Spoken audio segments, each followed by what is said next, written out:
ሻውቺ ትባላለች። በጣም ግብዝ ናት። የምትታወቀው ትምህርት ቤት ውስጥ በመደባደብ ነበር። ወንዶቹ ሁላ ወንድሜ እያሉ የሚጠሯት የሴትነት ባህሪ የሌላት ሴት ነበረች። ከልጅነቷ ጀምሮ ቤተሰቦቿ ከወንድ ጋር እንዳትቀርብ ከልጅነቷ ጀምሮ ጮኛ የተቀመጠላት ሴት ነበረች። አንድ ቀን ላይ እናቷ ወደታች ረጂ ትላታለች። ስትወርድ ያየችው በጣም ቆንጅዬ ሊጆንግ የተባለ ልጅ ነበር። አብረው እንደሚኖሩ ካወቀችም በኋላ ልታናግረው ትፈልጋለች። መልስ መመለስ አልፈልግም፣ ከክፍሌ ውጭልኝ። ትምህርት ቤት አብረው ሲሄዱ ልክ እንደ ወንድ ስለምትታይ በጣም አፍራ ነበር። ከኔ ጋር እኮ መታየት የለብህም። አይዞሽ፣ ለኔ አብሬሽ መሆን ደስታዬ ነው። እሱም ብትወደው መልሶ ሊወዳት አልቻለም ነበር። ነገር ግን ሌሎች ወንዶች እሷን ይወዷት ጀመረ። እሷ አጠገብ ብትደርስ አየዋ ይሄን ድልድይ ከሱ ላይ ነው የምወረውረው። ቆይ ለምንድን ነው ከወንድ ጋር ሳያት እንደዚህ የምቀናው? ይህንን ምርጥና ቆንጅዬ ፊልም ማየት የምትፈልጉ ከሆነ ያንግ ታሪኪዝም አንድ ላይ ለቅቄላችኋለሁ። እየገባችሁ ማየት ትችላላችሁ። ውዶችዬ የምወዳችሁ እንዴት አላችሁልን? ዛሬም በቆንጅዬ ፊልም ነው የመጣ ነው። እናንተ ግን ላይክ እና ሰብስክራይብ ማድረግ እንዳትረሱ። ይበልጥ እኛም ማበረታታት የምትፈልጉ ይገባችኋል፣ ሰርታችኋል የምትሉ ብቻ ደግሞ ቪዲዮዎቻችንን በቪፒኤን ብቻ ማየት ነው። ወደ ቪዲዮ ፊልማችን ሲጀምር መሪ ተዋናያችን ጉያን የቅርጻ ቅርጽ ድርጅት ኃላፊ ሲሆን በተኛበት ጊዜ ራሱን ያገኘው ጥንታዊ የቻይና ግዛት ውስጥ አንዲት ሴትን እየሮጠ ሄዶ ለምን ጥላው እንደሄደች አብረው ሊጠፉ እንዳቀዱ እየነገራት ነበር። ወዲያው ከእንቅልፉ ይነሳል። ባየው ህልም ግራ ተጋብቶ ነበር። የሱ ተላላኪ ወደ ውስጥ በሚገባበት ጊዜ ከመቀመጡ በፊት ሱፉ ላይ የተለያዩ ባክቴሪያዎች ስላሉ እንዳይቀመጥ ሶፋው ላይ ነበር የተናገረው። በሌላ በኩል ይሼንን እናያታለን። በጣም ቅንጡ የሆነ መኪና እየነዳች ነበር። አንድ ቦታም ታቆምና ትወርዳለች። ስትታይ ሀብታም ብትመስልም ስራዋ ግን የተለያዩ እቃዎችን ለሰው ማድረስ ነበር። ለሰከረ ሰው ያንን መኪና ካደረሰች በኋላ በትንሽዬ ሞተሯ እየሄደች ነበር። ወዲያው ግን አንድ ስልክ ይደወልላትና አበባ ይዛ እንድትመጣ የምትቀበለውም የድርጅቱ ስም ተነግሯት ሰውየው ጥቁር በጥቁር ሱፍ እንደሚለብስ ነበር የተነገራት። በዚህም ታቀናለች። በዛ ሰዓት ደግሞ ጉያን ከእህቱ ጉሙ እንደ ስጦታ አበባ ተሰጥቶት ነበር። የለበሰውም ጥቁር ሱፍ ነበር። በሚወጣበት ጊዜ ከሩቅ ያየችው ይሼን ቀጥታ ያንን አበባ ይዛ ነበር ሄደችው። ልክ እሷ ስትቀርበው ግን በማያውቀው ሁኔታ ልቡ አካባቢ ከባድ ህመም ነበር የተሰማው። በዚህም ወደ ራሱ ሲመለስ ይዛ የሄደችበትን አበባ እየሮጠ እንድትመልስለት ይከተላት ጀመረ። ታዲያ ሳይክሉንም በያዘበት ጊዜ ሁለቱም ወደ መሬት ነበር የወደቁት። ጥቁር በጥቁር ለብሶ ሌላ አበባ ያዘ ሰው ስላየች እንደተሳሳተች ስለገባት በተደጋጋሚ ጉያንን ይቅርታ እየጠየቀችው የቆሸሸ ልብሱን ያራገፈችለት ነበር። እህቱና ተላላኪውም ወደዛ መጥተው ሁለቱ በወደቁበት ጊዜ አንድ ላይ ፎቶ አንስተዋቸዋል። ታዲያ ግን እሷ በቀረበችው ቁጥር ልቡ በጣም እየመታ ስለሆነ በቁጣ አጠገቡ እንዳትደርስ ድጋሚ አስጠንቅቋት ነበር የሄደው። ጉያንም የሄደው ፕሬስ ኮንፈረንስ ላይ ንግግር ሊያደርግ ነበር። የነሱ የቅርጻ ቅርጽ ድርጅት በቅርቡ ትልቅ ፕሮጀክት ተቀብሎ እንደሚሰራ ገለጻ ካደረገ በኋላ ይወርዳል። በዛ ሰዓት አንዲት ሴት ትመጣና ልትጨብጠው እጇን ነበር የዘረጋችው። ያኔ ሊንዋን የተባለች ልጅ ትመጣና ልጅቷን ከመጨበጥ ነበር ያዳነችው። ሁሉ ጊዜ ከሰዎች ጋር እንደነ መቀራረብ በማይፈልግበት ጊዜ እየመጣች የምታድነው እሷ ነበረች። ታዲያ በምላሹ ኢንተርቪው ማድረግ እንዳለባቸው በስራውም ጋዜጠኛ እንደሆነች እናያለን።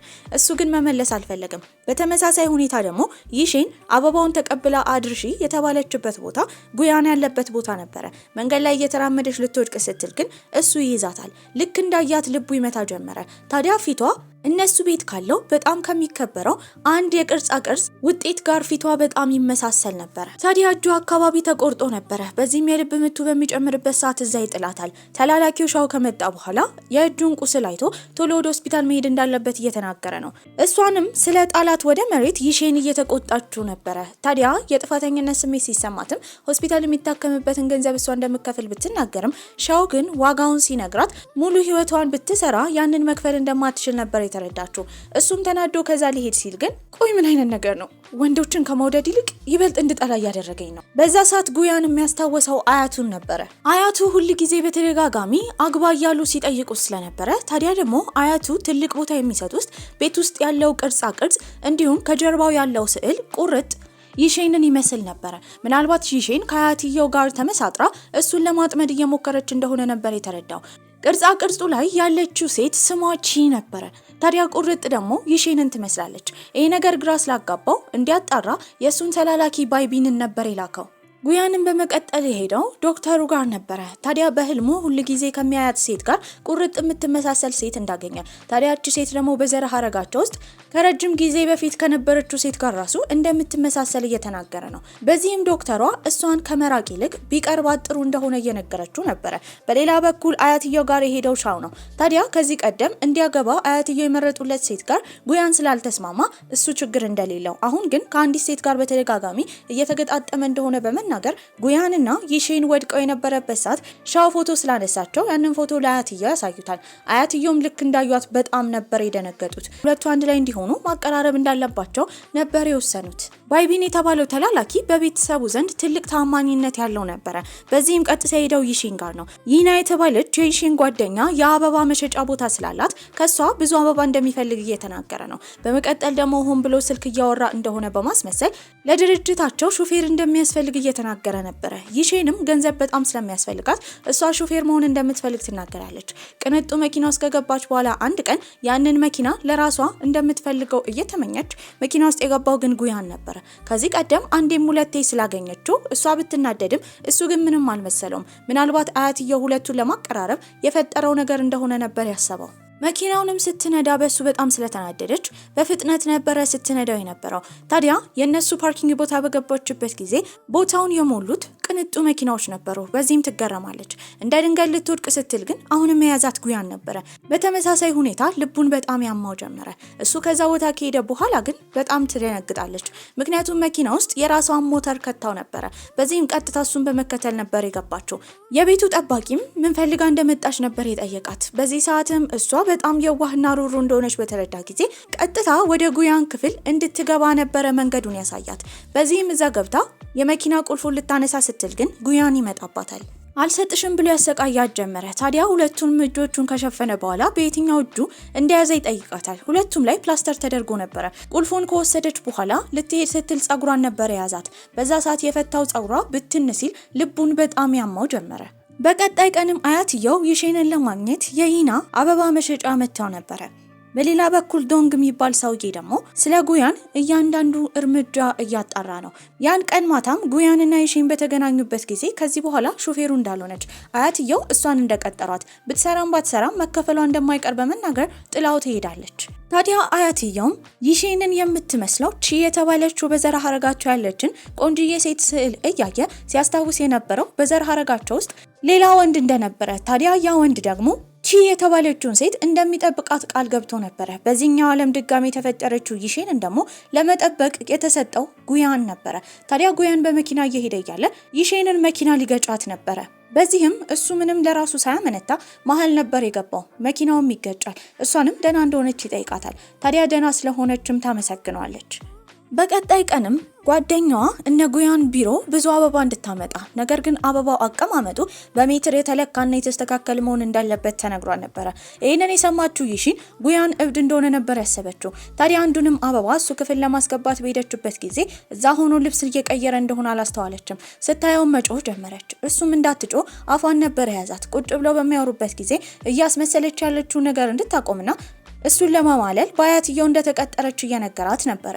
ትሰማኛለህ? እኔ እዚህ ያለሁት ለገንዘብ ነው፣ የምሰራውም ለገንዘብ ነው። አያት መጥተው ላንተ ሹፌር እንደሆነ ነገሩኝ። በቃ ከዛ ሌላ ምንም የለም። አሁን ደግሞ አበባ ለመስጠት ነው የመጣሁት። አንተንም ወደ መስሎ ነው እንዴ?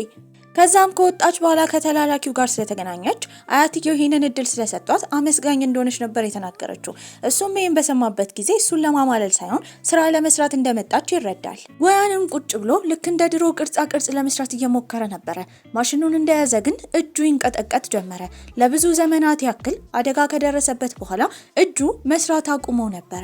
አያትየውም ጉያንን ለማናገር በሄዱበት ጊዜ ለምን እንደዚህ አይነት የህፃን ጨዋታ እንደሚጫወቱ እሱ ከይሺን ጋር መሆን እንደማይፈልግ ይናገራል። አያትየውም ሲያስረዱት የነበረው ከዚህ ቀደም ከቢዝነስ ባልደረባቸው ልጅ ጋር ሊያገናኙት እንደፈለጉ፣ ነገር ግን አሁን ይሼንን ወደ ህይወቱ ያመጣችው እጣ ፋንታ እንደሆነች እየተናገሩ ነበረ።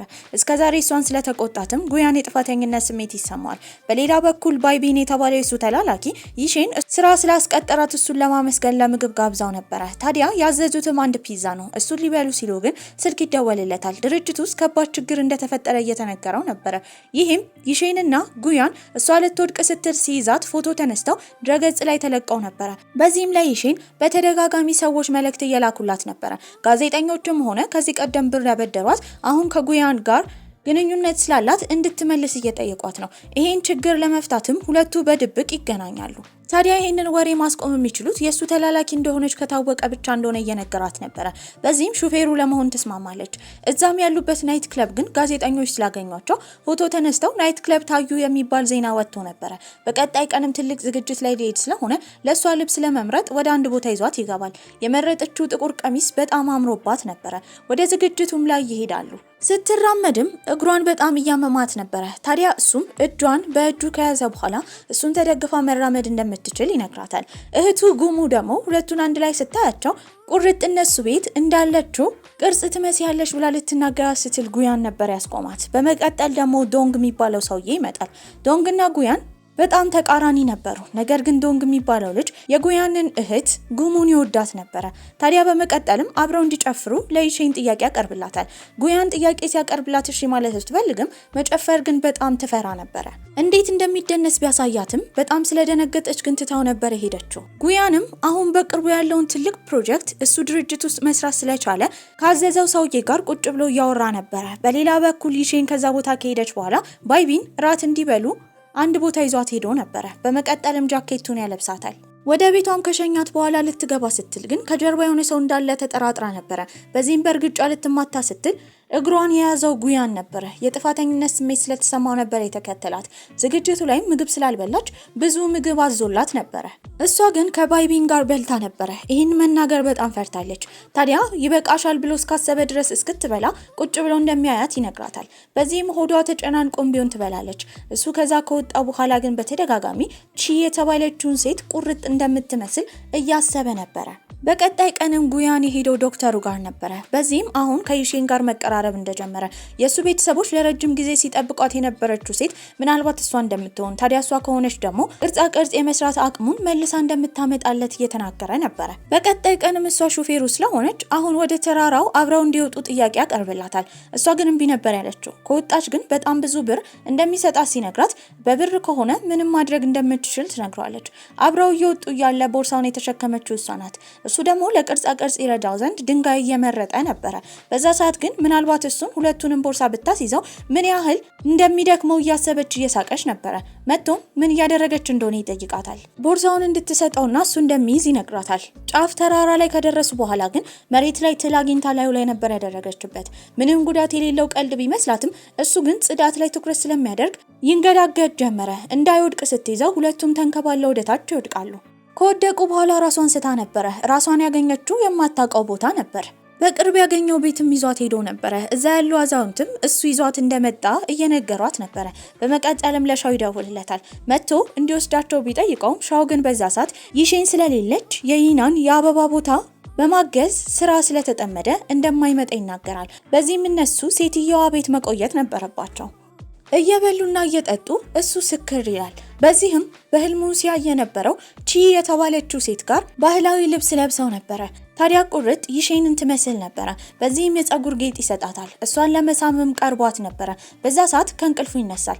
ስለሰከረም እሷ ወደሚተኙበት ክፍል እየወሰደችው ነበረ።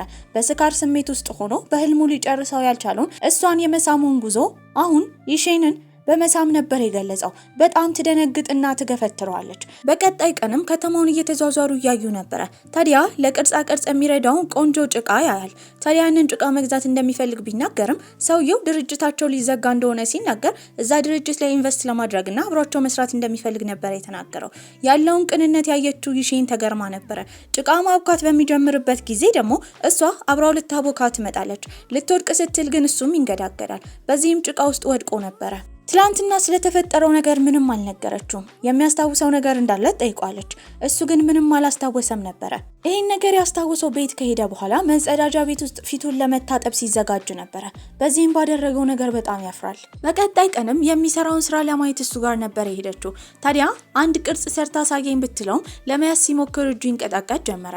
እሱ ከሚሰራው እሷን ቁጭ አድርጎ እንዴት መስራት እንዳለባት እያስተማራት ነበረ።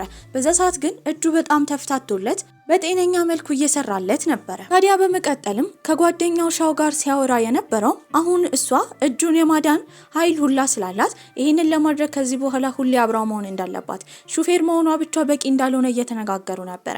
አንድ ሀሳብም ያመጣሉ። ታዲያ እሱ እንደታመመ ነበር የተነገራት። እሱን ለመንከባከብም ወደ ቤቱ ትሄዳለች።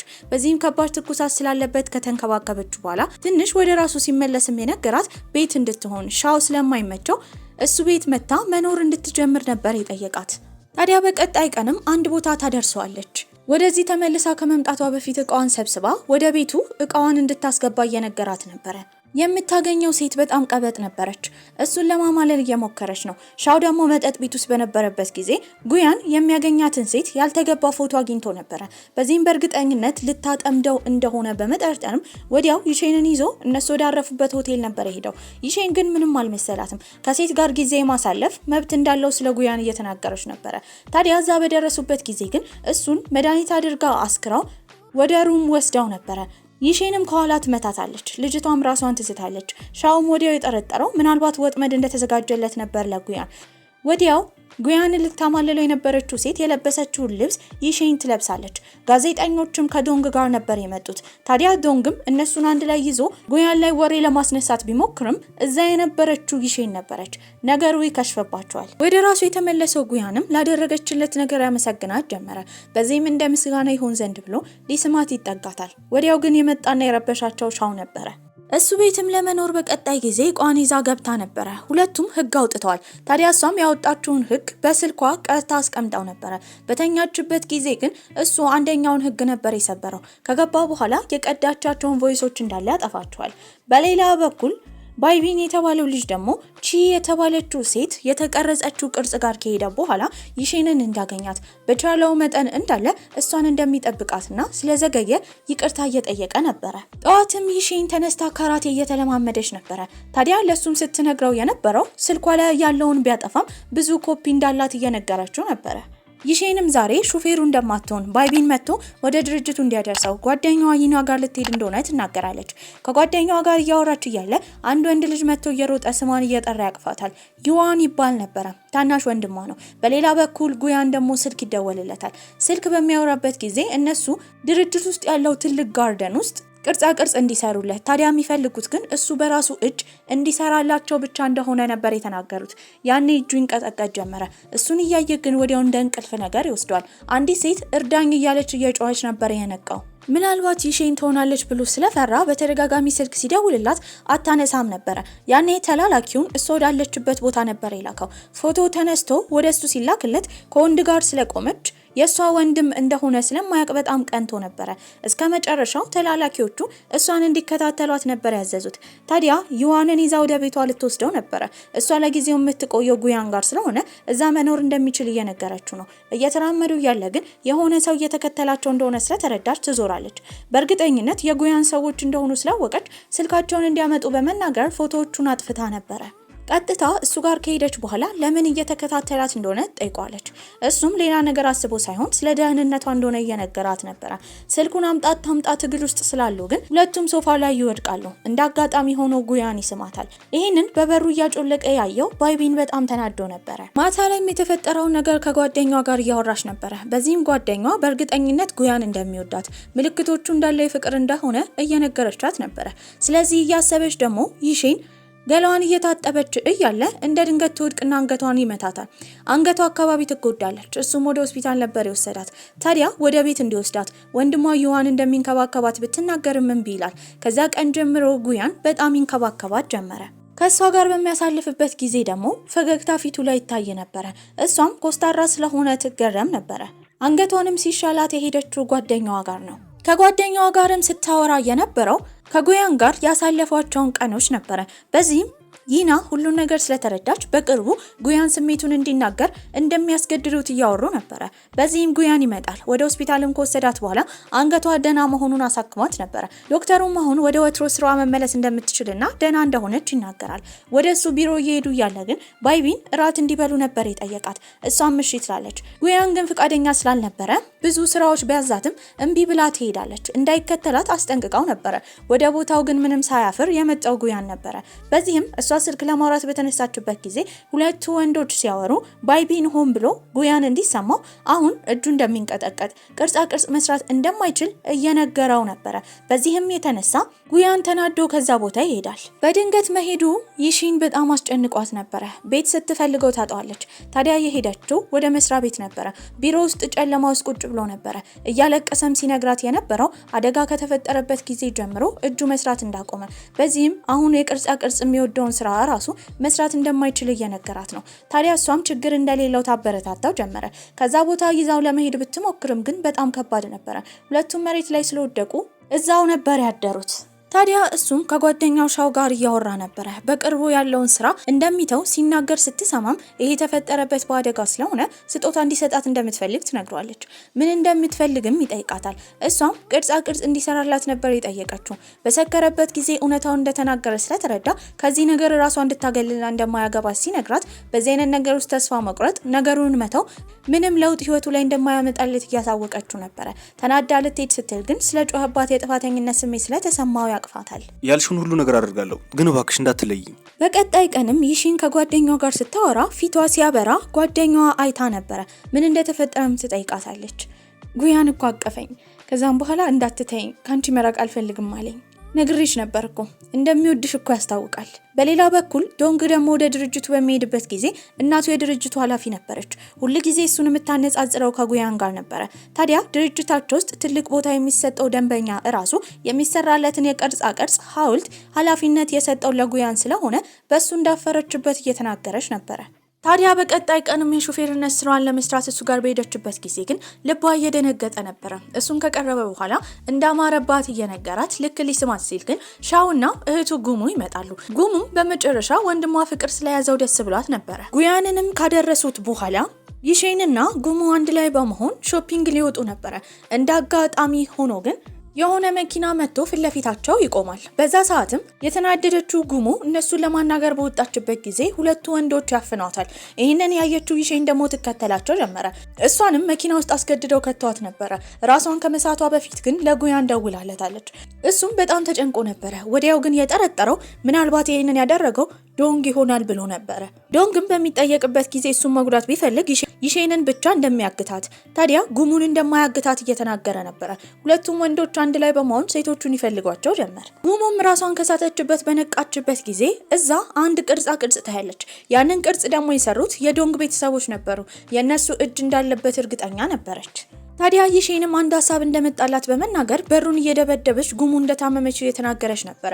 ታዲያ በከፈቱላት ጊዜም ከወንዶቹ ጋር በካራቴ ብቃቷ ከተደባደበች በኋላ ልታመልጥ ስትል አንዱ ሊይዛት ነበረ። ያንን ሰውዬ ጉሙ ከያዘችው በኋላ ይሼንን እንድታመልጥና ሰው እንድትጠራ ትነግራታለች። እየሮጠች በሄደችበት ጊዜ ግን አንድ መኪና ፊት ለፊቷ ይቆማል። የመጡትም እነ ጉያን ነበሩ። በዚህም ጉያን ይሼንን ይዞ እየተንከባከባት፣ ይሼን ደግሞ እህቱን እንዲያድን እየነገረችው ነበረ። በቦታው ግን ዶንግ ስለነበረ ዶንግ በእርግጠኝነት ጉሙን እንደሚያድናት ስለሚያውቅ እሱ ይሼን ጋር ይቀራል። ዶንግም ጉሙ ጋር ነበር የሄደው። እሷም ስታገኘው ታቅፈዋለች። ሁለቱም ይዋደዱ ነበረ። ነገር ግን በቤተሰቦቻቸው መካከል ባለው ጥላቻ አማካኝነት ነበር ዶንግም ስሜቱን ያልተናገረው፣ ጉሙም እንደማትወደው እያስመሰለች ያለችው። ታዲያ በቀጣይ ጊዜም ዶንግ የደወለለት ለጉያን ነበረ። ከዚህ በኋላ ስራውን እንደማይፈልግ፣ ታዲያ ከድርጅቱ ራሱ እንደወጣና ከሱ ጋር እንደማይወዳደር እየተናገረ ነበረ። በሌላ በኩል ጉያንን ለማግኘት ከዚህ ቀደም ስራ የሰጠው ሰውዬ መጥቶ ነበረ። ትናንትና ኮንትራት መፈረም እንደነበረበት፣ ሴቶቹን ለማዳን ሲሄድ ግን ኮንትራቱን ስለተወ ታዲያ የድርጅቱ ኃላፊ ደግሞ ለሱ ስራ እንደማይሰጠው ነበር የተነገረው። ይህንን የሰማችው ይሼን የጥፋተኝነት ስሜት ስለተሰማት የተባለው ሰው ጋር ቀጥታ ነበር የሄደችው። እሱንም ትለምናው ጀመረ። ሰውየው ግን አንዴ እንኳን ወንበሩን አዙሮ ፊቷን ሊያያት ፈቃደኛ አልነበረም። ታዲያ ስራውንም ድጋሚ ለጉያን እንደሚሰጠው ብቻ ነበር የነገራት። በቀጣይ ቀንም የተፈቀደለትን ስራ ድጋሚ ኮንትራቱን ለመፈራረም እሱና ይሼን አንድ ላይ ነበር የሄዱት። ስራውን የሚያሰራው ሰው ግን ባይቢን ነበረ። በዚህም ይደነግጣሉ። ታዲያ እሱ የሀብታም ልጅ ነበረ። ሹፌር የሆነው ከቤተሰቦቹ ጋር ትንሽ ግጭት እንደነበረበት ነበር የተናገረው። ታዲያ እሱም ሲያወራ ጉያንን ማስፈረም እንዳልፈለገ፣ ነገር ግን ይሼን መታ ስትለምነው እምቢ ማለት እንዳልቻለ ነበር የተናገረው። ታዲያ ይሄን ነገር ባያምንበትም ግድ ኮንትራቱ መፈራረም ስላለበት ጉያን ይፈራረማል። በቀጣይ ጊዜ ኮንትራቱን ስለተፈራረመ እሱ ይሼንና ጓደኛዋ ይና አንድ ላይ ሆነው ምግብ እየበሉ እያለ ይሼን አባቷን ለማግኘት ለትንሽ ጊዜ ወደ አደገችበት ከተማ እንደምትሄድ ትናገራለች። እሱ ግን አብሯት መሄድ ቢፈልግም አባቷ ኮስታራ ስለሆነ እምቢ ነበር ያለችው። ታዲያ ከሄደች በኋላ ግን ከሷ መራቅ በጣም ከብዶት ነበረ። በቀጣይ ቀን ጓደኛው ሻውን ይዞ ወደ እሷ ማምራት ጀመረ። ሻውም የነሱ ፍቅር አጠገባቸው ላለ ሰው ሁሉ መሰላቸትን እየፈጠረ እንደሆነ ነበር የተናገረው። በሌላ በኩል ደግሞ እሷ ቤት እያለች ባይቢን እሷን ለማግኘት መጥቶ ነበረ።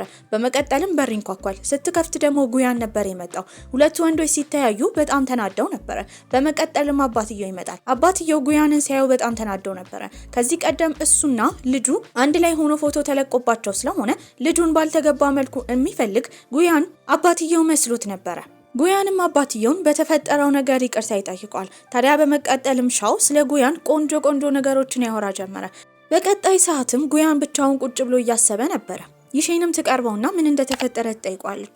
ታዲያ ምናልባት አባትየው ግንኙነታቸውን እንደማይፈቅድ እያሰበ እንደሆነ ሲናገርም እሷ ተሳስታ አባቷ ባይፈቅድ ራሱ አብራው መሆን እንደምትፈልግ ትናገራለች። ያለችውን እንድትደግምለት ሲጠይቃት ግን በመደናገጥ ተነስታ ነበር ሄደችው። አብረው ምግብ በሚመገቡበት ጊዜ ባይቢን ትልቅ ሪዞርት እንዳለው ሁሉም መጥተው እንዲዝናኑ ነበረ ጥያቄ ያቀረበላቸው። በዚህም ተስማምተው ወደ ሪዞርቱ ይሄዳሉ። ነገር ግን ለመዋኘት ወደ ባህር ዳርቻው የሄደችው ይና ስለሰመጠች መተንፈስ አቅቷት ነበረ። ያኔ በከንፈሩ ትንፋሽ ሊሰጣት የተዘጋጀው ሻው ነበረ። ወዲያው ግን እሷ ትነቃለች። እሱን ለመፈተን ያደረገችው ነገር እንደሆነ ነበር የነገረችው። ጉያንም ተኝቶ በነበረበት ጊዜ አሁንም ቺ ስለተባለችው ሴት ህልም እያየ ነበረ። ቺ እያለ በእንቅልፍ ልቡ ስም ሲጠራ የሰማችው ይሼን ደግሞ በጣም ትቀናለች። ታዲያ ብቻዋንም ሄዳ ወደ ባህር ዳርቻው ምናልባት የቀድሞ ፍቅረኛው ትሆናለች ብላ እያሰበች ነበረ። ያኔ የመጣው ባይቢን ነው። በዚህም ከጭንቀቷ የተነሳ ባይቢንን ቺ ስለተባለች ሴት እንደሚያውቅ ነበር የጠየቀችው። እሱም ይዟት የሄደው አያትየው ቪዲዮ የተቀረጹትን ለማሳየት ነበረ። እዛ ላይም በዘር ሀረጋቸው ቺ ስለተባለች ሴት እንዳለች፣ ታዲያ እሷን ያገኘ የመጀመሪያ ሰው ደግሞ ሊጠብቃት እንደሚገባ የሚያሳይ ወሬ ነበረ። ከሷ ጋር ምን እንደሚያገናኘው ስትጠይቀውም ባይቢን ሊነግራት የሚችለው ይህን ብቻ እንደሆነ ይናገራል። ዶንግና ጉሙን በተገናኙበት ጊዜ ከዚህ በኋላ አንድ ላይ መታየት እንደሌለባቸው እያወሩ ነበረ። በዚህም ከልጅነታቸው ጀምሮ ጉያን፣ ዶንግ፣ ጉሙ አብረው ቢያድጉም በቤተሰቦቻቸው ጥላቻ አማካኝነት ነበረ ጉሙና ዶንግ ፍቅራቸውን መቀጠል ያቻሉት። ታዲያ ያን ቀንም ይሺንና ጉሙ ይገናኛሉ። በቤታቸው ዘንድ ትልቅ ቦታ የሚሰጠውን ቅርጻ ቅርጽ ጉሙ ልታሳያት ይዛት ሄዳ ነበረ። ይሺን ወንድሟን ታፈቅረዋለች ብላ ያልተረዳችው ጉሙም ስትናገር የነበረው ይሄ ከዘር ሀረጋቸው ጀምሮ ሲከበር የነበረ ቅርጽ እንደሆነ፣ ታዲያ እሷን ቁርጥ ቅርጹን እንደምትመስል፣ ጉያን እጁ በጣም እንደሚንቀጠቀጥና ያንን ማዳን የምትችለው እሷ ስለሆነች ለዛ እንደቀረባት ነበር የተናገረችው። ይህንን የሰማችው ይሺን ነገሩን በሌላ መልኩ ተረድታ አይኗ በእንባ ይሞላል። ታዲያ እሱ የቀረባት ከፍቅር የተነሳ ሳይሆን በዘር ሀረጋቸው ባለው ታሪክ አማካኝነት እንደሆነ ነበር የተረዳችው። ቤትም ሄዳ እቃዋን መሰብሰብ ጀመረች። ያኔ እሱ ያስቆማታል። ታዲያ እሷም ታሪኩን እንዳለ እንዳወቀች ከዚህ በላይ እዚህ መስራት ስለማትፈልግ መልቀቂያ ሁላ ልታስገባ እንደሆነ ነበር የነገረችው። በሌላ በኩል የይሼን ወንድም ዮዋን ስራ ገብተው ነበረ። የገባውም ሊንዋን የተባለችው ጋዜጠኛ የሚሰራበት ቦታ ነበረ። ነገር ግን የተቀጠረው እንደ ተላላኪነት ስለሆነ ትናንሽ ስራዎችን ነበር የሚሰራው። ቀጥታ የሚሄደው ሊንዋን ጋር ነበረ። ሊረዳት እንደሚችል ቀልጣፋና ጎበዝ እንደሆነ የእሷ ተላላኪ መሆን እንደሚፈልግ ነበር የተናገረው። እሷም በዚህ ተስማማና አሁን ትልቅ ስራ ስላላቸው እንዲከተላት ነበር የነገረችው። ከጉያን ጋር ስራ መስራት እንዳቆመች የተረዳው ባይቢንም አንድ ዝግጅት ላይ አብረው እንዲሄዱ ጋብዟት ነበረ። እዛም እያሉ ጉያን ይመጣል። እሷንና ባይቢንን አንድ ላይ ሲያያቸው በጣም ይናደዳል። አብረን እንሂድ ሲላት እምቢ ስላለችው ግን ጎትቶ ከዛ ያወጣታል። በዚህም ሲነግራት የነበረው በጣም እንደሚወዳት የቀረባት ከፍቅር የተነሳ እንደሆነ እንጂ ከታሪኩ ያልተነሳ እንደሆነ እየነገራት ነበረ። እሷ ግን ልታምነው አልቻለችም። ይህንን ወሬያቸውን ደግሞ ጋዜጠኛዋ ሊንዋን ትሰማለች። ጉያንን ከድሮ ጀምሮ ስለምትወደው ይህን ስትሰማ ልቧ ተሰብሮ ነበረ። ያን አጠገቧ የነበረው ዩዋን ነው። በዚህም እንደሚረዳት በመናገር መጠጥ ነበር የሰጣት። ጉያንና ይሼንም አንድ ላይ ደንሱ ጀመረ። በዛ ሰዓት ግን ራሷን ትስታለች። ራሷን በሳተችበት ጊዜ ስታስታውስ የነበረው እናቷ መድረክ ላይ ሆና ስትጨፍር የነበረውን ጊዜ ነበር። እየጨፈረች እያለ አንድ ብረት ወድቆባት እናትየው እዛው መድረክ ላይ ነበር የወደቀችው። እዛውን ትሞታለች። ይሼን ሰዎች እንዲረዷት ብትጠይቅ ማንም አልረዳትም ነበር። ኮማ ውስጥ ሆና ግን እስካሁን አልነቃችም ነበረ። የተጨነቀው ጉያንም የደወለው ለሻው ነበረ። ያኔ ሻውና ይና አብረው ነበር ያደሩት። ይህም የተፈጠረው ትላንትና ስለሰከሩ በመስከራቸው የተነሳ ነበረ። ምንም ቢሆን ግን ቀጥታ ሄዱት ወደ ሆስፒታል ነው። ያኔ እሷ ራሷን ስታ ነበረ። ይህንን ያየችው ይናም በጣም ትጨነቃለች። እሷም ራሷን የሳተችበት ምክንያትን ስትናገር ነበረ። እናቷ መድረክ ላይ ብረት ወድቆባት እንደሞተች፣ ከዛ በኋላ ይሺን ዳንስ እንደምትፈራ በመደነሱ የተነሳ ራሷን እንደሳተች እየተናገረች ነበረ። በዚህም ራሷን ከሳተችበት ይሺን ትነቃለች። እሷንም ሊጠይቃት ወንድምየው ዩዋን መጥቶ ነበረ። ሁለቱን አንድ ላይ ያያቸው ጉያን ቢቀናም ወንድሟ እንደሆነ ሲያቅ ግን ወደ ራሱ ተመልሶ ነበረ። የሷ ቤተሰቦችም እንዳለ ተሰብስበው ያጽናኗት ጀመረ። ከሆስፒታል ከወጣች በኋላ ግን አልተገናኙም ነበረ። የሚያወሩት በመልእክት ብቻ ነው። ታዲያ ጉያንም በህልሙ ለቺ ሲሰጣት ያየውን የፀጉር ጌጥ ለይሼን እየሰራላት ነበረ። በመልእክትም ሲያወሩ ፍቅሩን እንደገለጸላት እሷ ደግሞ እንድትመልስለት እየነገራት ነበር። ይሺንም በቀጣይ ቀን የአእምሮ ሐኪሟ ጋር ነበር ሄደችው። እናቷ ከሞተች ጊዜ ጀምሮ ሳይካትሪስት ታናገር ነበረ።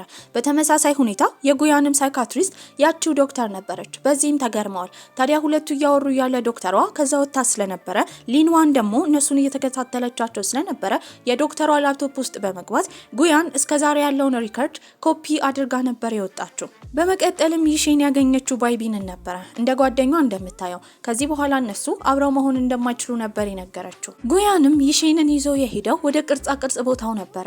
ይቺ አሁን የምታያት በቤተሰባችን ዘንድ ትልቅ ቦታ የሚሰጣት ሴት ናት። በቅድመ አያቴ ዘመን የነበረች ናት። የእሷን አምሳያ ቀድሞ ያገኘ ሰው ሊንከባከባትና ሊጠብቃት ይገባል። አንቺ ደግሞ እሷን ትመስያለሽ። ያ ማለት ግን በቤተሰቦች የታሪክ አማካኝነት ብቻ አይደለም፣ በጣም ስለምወድሽ ነው። ከዛም ከወጣ በኋላ ለጉያን የደወለችለት ሊንዋን ነበረች።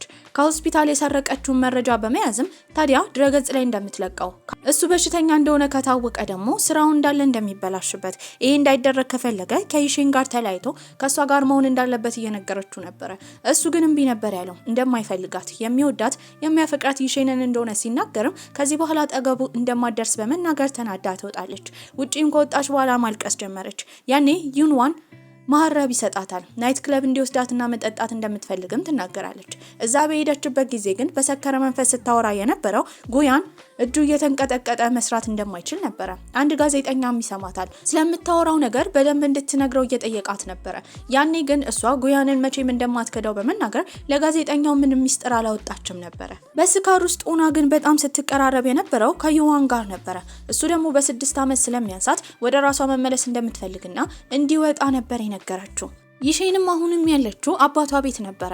በተፈጠረባት ችግር አማካኝነት አባትየው ጭራሽ ሊርቃት አልፈለገም ነበረ። ከጉያን ጋር ያላትንም ግንኙነት አልፈቀደም ነበረ። ታዲያ በቀጣይ ቀንም ጉያን ይደውልላታል። እንዳመማት ስትናገር ቀጥታ እሷ ቤት ነበር የመጣው። አባትየው እንዳያየው ግን ለመደበቅ በምትሞክርበት ጊዜ አባትየው ወደ ውስጥ ገብቶ አንድ ላይ ያያቸዋል። በዚህ መጥበሻ ነበር የያዘው። እሱንም እንዲቀመጥ እየነገረው ነው። ለምን እንደመጣ ሲጠየቅም ስላመማት ብቻ ሊጠይቃት እንደመጣ ይናገራል። መድኃኒት ይዞ እንደመጣ በተናገረበት ጊዜ ደግሞ አባትየው መድኃኒቱን ሲከፍተው እዛ የእርግዝና መመርመሪያ መሳሪያ ራሱ ነበረ። በዚህም ይደነግጣል። ፋርማሲስቷ ፍቅረኛ ታማለች ተብሎ በሚነገራት ጊዜ ነገሩን በማሰብ በራሷ እንዳደረገችው እንጂ ሌላ ነገር እንደሌለ ጉያን እያስረዳ ነበረ። በመቀጠልም ይሺን ለአባቷ ጉያንን እንደምትወደው ከሱ መራቅ እንደማትፈልግ ስትናገር አባትየው ምንም ማድረግ ስለማይችል ከልጁ ጋር ይስማማል።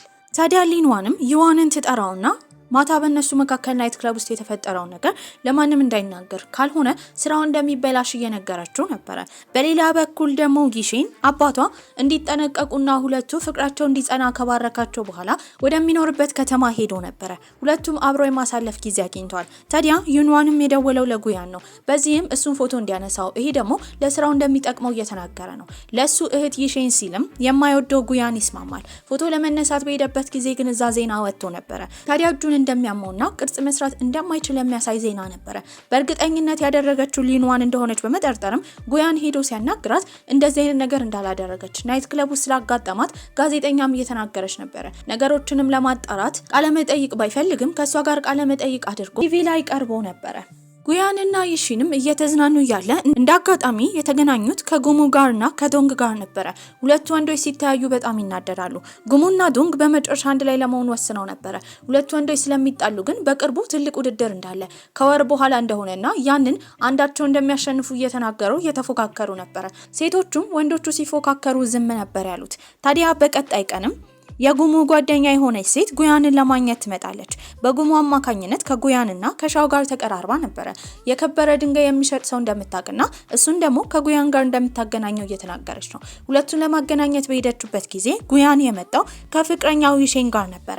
እነሱን አንድ ላይ ያየችው የጉሙ ጓደኛ ግን ደስተኛ አልነበረችም። የከበረ ድንጋይ የሚሸጠውም ሰውዬ ጉያንን ለማናገር በሄደበት ጊዜ ሁለቱ ሴቶች ሲቀሩ የጉሙ ጓደኛ ለይሼን ስትነግራት የነበረው እሷ ለጉያን እንደማትመጥ ነው። ለጉያን የምትገባው ሴት በጣም እውቀት ያላትና ሀብታም የሆነች እንደሆነች እየተነገራት ነበረ።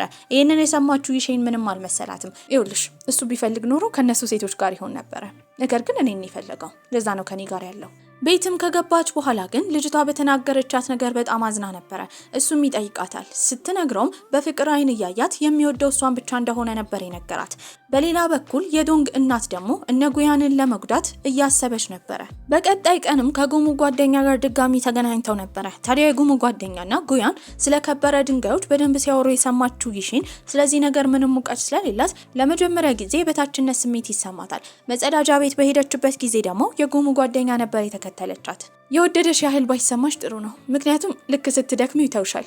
ያኔ የተውሽ ጊዜ ደግሞ ለሱ ከምትገባው ከእንደን አይነት ሴት ጋር ነው የሚሆነው። ይሄንን ስትሰማ በጣም ነበር የተናደደችው። ከዛም ከሄደች በኋላ ከጓደኛዋ ጋር ቁጭ ብላ መጠጣት ጀመረች። በዚህም ትሰክር ጀመረ። ይሄንን ያየችው የሷ ጓደኛ ይናም የደወለችው ለባይቢን ነበረ። እናቷ ስለታመመችባት ወደ ቤት ልትሄድ ስለሆነ ይሼን ስለሰከረች እሱ እንዲመጣ ይነገረዋል። ባይቢንም ምንም ሳይል ነበር የመጣው። ታዲያ እዛም በነበረበት ጊዜ ይሼን በተደጋጋሚ ስታወራ የነበረው ስለ ጉያን ነበረ። በዚህም ይዟት የሄደው ጉያን ጋር ነው። ከሱ ጋር እንዳልነበረች የነበረችው ከይና ጋር እንደነበረች ይነገራል። እሷንም ወደ ውስጥ ካስገባት በኋላ ምን እንደተፈጠረ ሲጠይቃት ስትነግረው የነበረው ስለከበረ ድንጋዮቹ እሷ ለሱ እንደማትመጥን ነበረ። እሱ ግን እንደዚህ አይነት ነገር እንደሌለና እንደሚወዳት ነበር የነገራት። በሌላ በኩል ሊንዋን በጣም ከፍቷት ስለነበረ ዩዋን እየተንከባከባት ነው።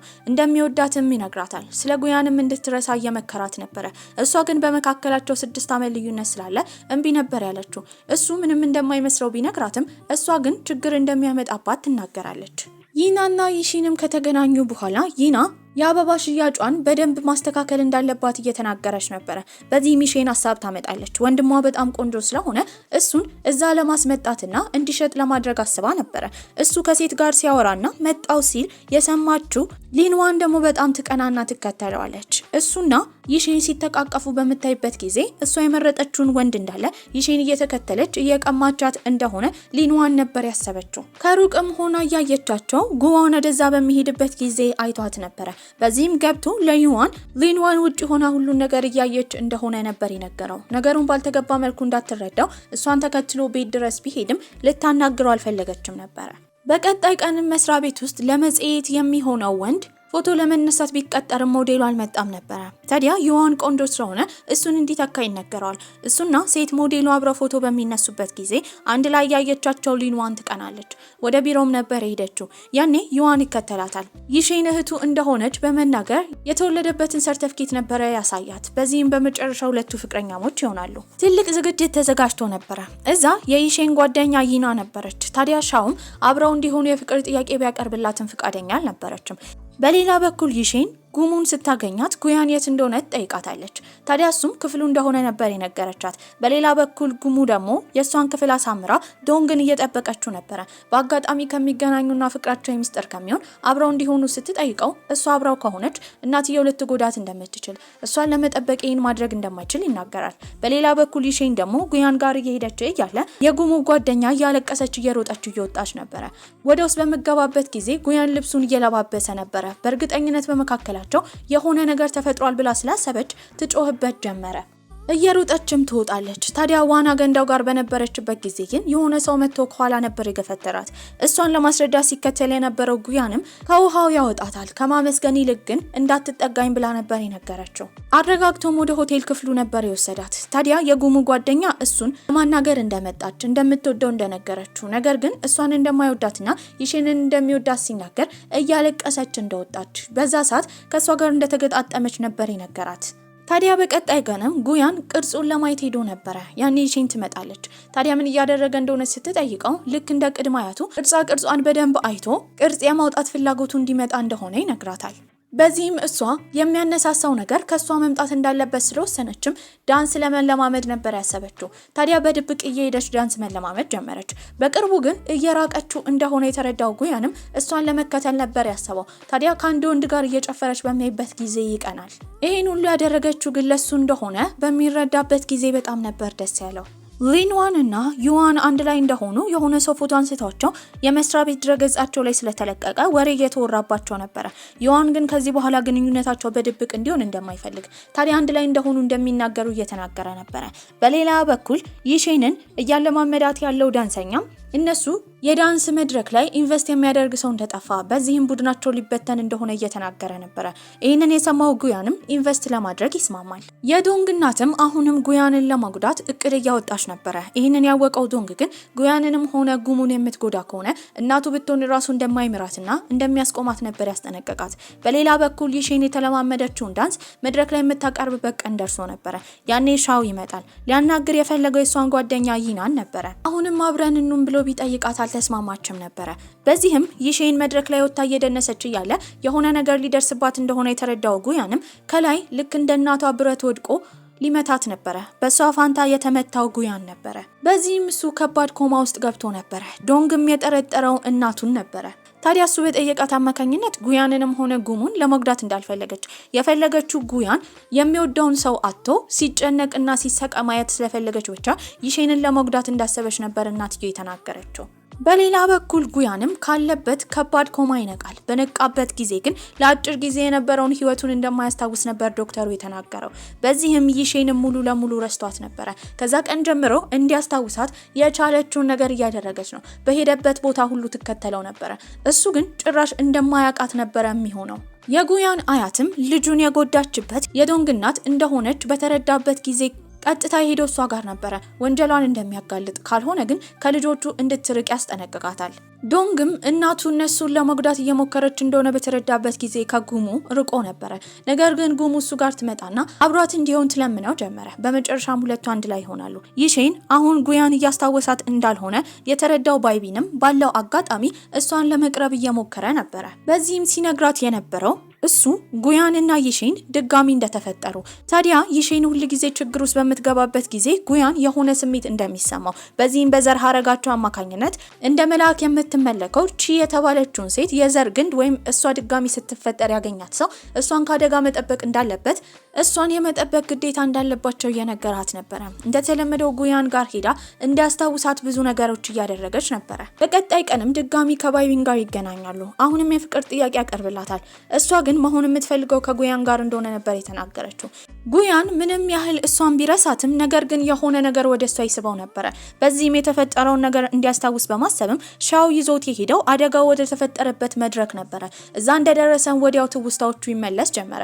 ነገር ግን ትውስታውን እንዳስታወሰ ለይሺን መናገር አልፈለገም። እንዴት እንደምትሆንለትና እንክብካቤዋን በጣም ወዶት ነበረ። ነገር ግን ስትንከባከበው ሁሌ ፊቱ ላይ ፈገግታ ስለምታይ ምናልባት እንዳስታወሳት ይሺን ጠርጥራ ነበረ። ከአንድ ወር በኋላ የቅርጻ ቅርጽ ውድድሩም ደርሶ ስለነበረ ከጉያንና ከዶንግ ማን እንደሚያሸንፍ በጉጉት እየተጠበቀ ነበረ። ሁሉም ሰው ጉያን እንደሚያሸንፍ እርግጠኛ ቢሆንም ያሸነፈው ዶንግ ነበረ። ይህንን ያደረገው ደግሞ ባይቢን ምርጫውን ካበላሸው በኋላ ነበረ። ባይቢንንም በሚያናግረው ጊዜ ይሄን ሁሉ ነገር ያደረገው እሱን ለመጉዳት እንደሆነ ይናገራል። ጉያን ግን ዶንግ በማሸነፉ ደስተኛ እንደሆነ። ታዲያ እነሱ በድሮ ጊዜ ቢፈጠሩም አሁን ድጋሚ መፈጠራቸው ከድሮ ጋር ምንም እንደማያገናኘው ይሄ ፍጥረት የተለየ እንደሆነ ጉያን እየተናገረ ነበረ። በዚህ ነገርም ባይቢን ይስማማል። ታዲያ በመጨረሻም ባይቢን ከህይወታቸው ስለወጣ ጉያን ይሺንን የአግቢን ጥያቄ ነበር ያቀረበላት። እሷም ትስማማለች። ይናና ቻውን በመጨረሻ አንድ ላይ ይሆናሉ። ጉሙና ዶንግም በመጨረሻ ሳይደባበቁ ፍቅረኛሞች ሆነው ነበረ። የሰርጋቸውም ቀን ይደርሳል። በሚጋቡበት ጊዜ ባይቢን ራሱ በደስታ እያያቸው ነበረ። በዚህም ቆንጆ አስተላለቅ ፊልማችን እዚህ ላይ አብቅቷል። ደህና ቆዩልኝ።